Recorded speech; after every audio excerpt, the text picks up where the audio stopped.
Hello guys, and welcome to this lecture. In this lecture, I will try to present the main motivation behind taking an ARM Cortex-M3 training. So whether you are a student, freshly graduated one, a junior engineer, or even senior engineer trying to get his fair position, get promoted, or even get a new position in different company, taking an ARM Cortex training will help you to achieve this goal. The main reason behind it is that this architecture has been deployed by thousands and thousands of companies within their product.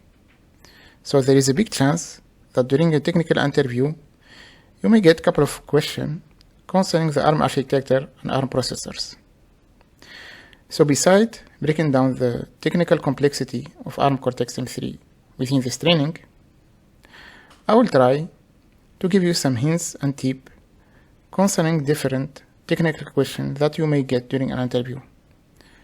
And for sure this will help you to pass a successful interview, and why not get the position that you have been dreaming of. A lot of very big and famous tech companies across the world has been deploying and using the ARM architecture as part of their product. For instance, Apple started deploying the ARM architecture as part of their mobile solution since the beginning. Then they have moved the design to their laptop and desktop product. M1, M2, and M3 chips are based on ARM architecture. MediaTek and Qualcomm, which are very well-known companies, by providing their system-on-chip design to other mobiles companies, are actually deploying the ARM architecture in their product. For instance, this Snapdragon system-on-chip design by Qualcomm is deploying and using the ARM Cortex-A family. Other mobiles companies like Xiaomi, Samsung, Oppo, and many others are using and deploying the ARM architecture and design within their product. The reason behind that is that ARM is very well known by their power efficiency design, and this is one of the major criteria within a mobile product. So besides those big tech and famous companies that has been presented in previous slide, we have hundreds and hundreds of other semiconductors companies that has been deploying the ARM architecture as part of their product. What differentiates those companies compared to the other one, that those ones are acting like third-party companies, means they are selling and providing their chips and product to other end-user companies. NXP is a very famous semiconductor company that has been deploying the ARM architecture as part of their microcontroller product. So the LPC microcontroller is using the Cortex-M family. Besides the microcontroller, NXP deployed as well the Cortex-A and Cortex-R family as part of their MPU solution. So products like IMX and F32, which are very well known in automotive area, are deploying the Cortex-A and Cortex-R family. Besides NXP, ST is a big competitor of NXP within the semiconductor market. ST has been deploying as well the ARM design in their product. So the microcontroller STM32 is using and deploying the Cortex-M family. Besides NXP and ST, we have many other semiconductor companies like TI, Atmel, Infineon, Microchip, and many others, which are using and deploying the ARM architecture and design within their product. ARM-based product and designs are not limited in the scope of semiconductor market or big tech companies that has been presented in previous slides. ARM-based products are actually dominating many other markets.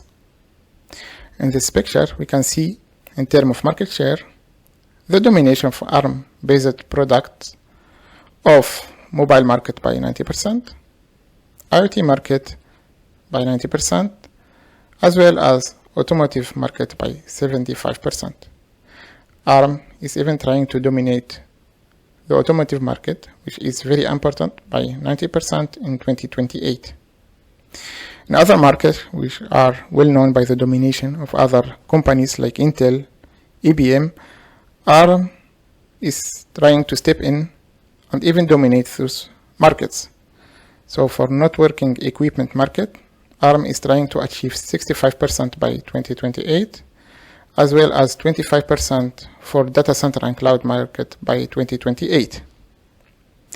The key success of ARM in all those markets are three things: power efficiency, performance, and portfolio. Power efficiency, this was the key strength of ARM since the beginning.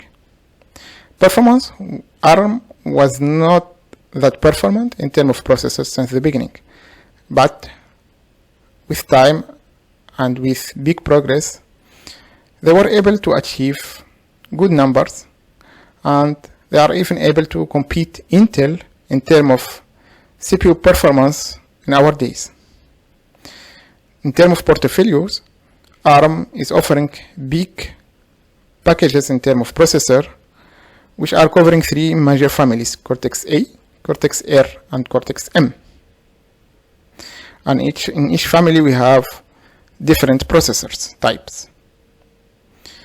These big portfolios enabled ARM to cover different use case and application in different markets. The consequence of such domination is that thousands and thousands of companies working in those markets are deploying and using explicitly and implicitly ARM design in their products.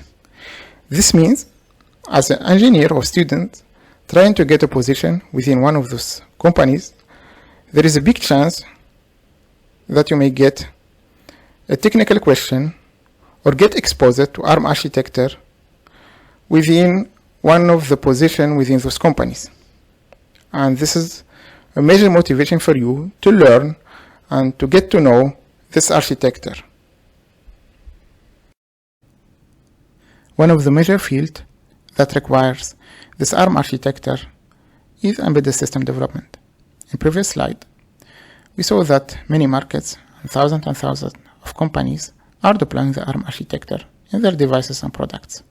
As a consequence, those companies are opening thousands and thousands of positions for embedded system engineer who has this ARM knowledge.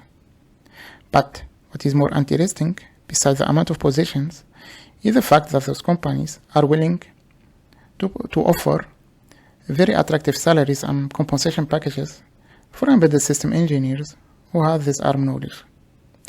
This table gives us an idea about the average salary offered by big tech company USA for embedded system engineer. For an intermediate level, you may get something around $150,000 per year, and this can go up to $300,000 per year for principal embedded system engineer. So it is in your benefits actually to learn this ARM architecture to get a good position with very attractive packages in one of the big tech company, as well as to keep up with the market demand in terms of expertise and know-how. Thank you.